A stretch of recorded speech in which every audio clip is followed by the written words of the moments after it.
حسن زادہ عاملی یہ فرماتے ہیں کہ قرآن شب قدر میں نازل ہوا ہے، آپ اس رات قرآن کو اپنے دل میں نازل کروائیں، نہ کہ فقط سر پر، یعنی فقط سر پہ آپ نے رکھ لی، کہا کہ نہیں، اگر تم اس قرآن کو دل میں اتارو گے تو یہ تمہاری ذات کا حصہ بن جائے گا، اور اگر تم نے فقط سر پہ رکھا تو 5 منٹ بعد تم الگ ہو جاؤ گے اور قرآن الگ ہو جائے گا۔ تم نے اگر اس قرآن کو اپنے دل میں نہیں اتارا تو 5 منٹ بعد تم الگ اور قرآن الگ۔ اور روایات میں یہ بات بھی آئی ہے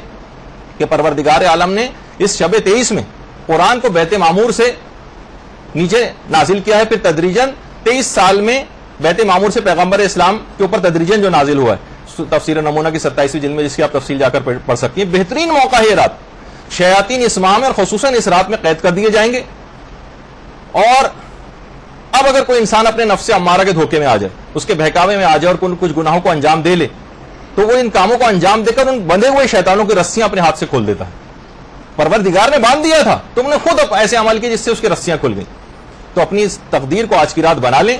اس شب میں تمام امور کی تفسیر امام زمانہ علیہ السلام کی خدمت میں نازل ہوتی ہے۔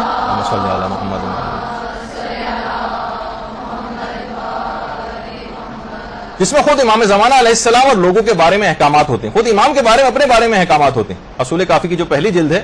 اس میں بھی یہی ہے کہ شب قدر کے علاوہ بھی خدا جب چاہتا ہے امام کی خدمت میں لوگوں کے اعمال کی تفسیر نازل کرتا ہے، یعنی شب قدر سے ہٹ کر بھی امام کے پاس اس طرح سے اعمال کی تفسیریں نازل ہوتی ہیں۔ اور جب قرآن آپ سر پر رکھیں، جیسے ہی آپ قرآن سر پر آپ رکھیں گی، امام خمینی کے عرفانیت کے جو استاد تھے آیت اللہ جواد ملکی تبریزی، یہ فرماتے ہیں کہ 4 نیتیں آپ کو اسی وقت کرنی، 4 نیتیں جس وقت آپ قرآن سر پر رکھیں گی 4 نیتیں کرنی۔ پہلی نیت یہ کہ دماغ قرآن کے وسیلے سے قوی ہو جائے، یہ نیت کریں، یہ جو میرا دماغ ہے، یہ جو میں نے سر پہ قرآن رکھا ہوا ہے، اس کے وسیلے سے قوی ہو جائے، یہ پہلی نیت۔ فرماتے ہیں دوسری نیت یہ کرنی ہے کہ ہماری جو عقل ہے یہ علوم قرآنی کی بدولت کامل ہو جائے، ہماری عقل علوم قرآنی کی بدولت کامل ہو جائے، یہ دوسری نیت کرنی ہے۔ تیسری نیت یہ کرنی ہے کہ ہماری عقل قرآن کی عظمت کے آگے خاضع ہو جائے اور جھک جائے۔ اب احکامات قرآنی کے سامنے اب ہماری عقل کو جھک جانا چاہیے، یہ جھک جائے، یہ تیسری نیت آپ کو کرنی تھی۔ اور چوتھی نیت یہ کرنی ہے کہ ہماری جو نور عقل ہے یہ نور قرآن کے ساتھ مخلوط ہو جائے، ہماری عقل نور قرآن کے ساتھ مخلوط ہو جائے۔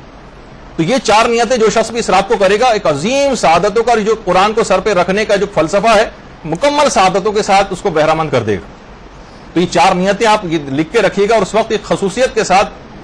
خلوص نیت کے ساتھ یہ 4 نیتیں ضرور آپ کو انجام دینی ہے۔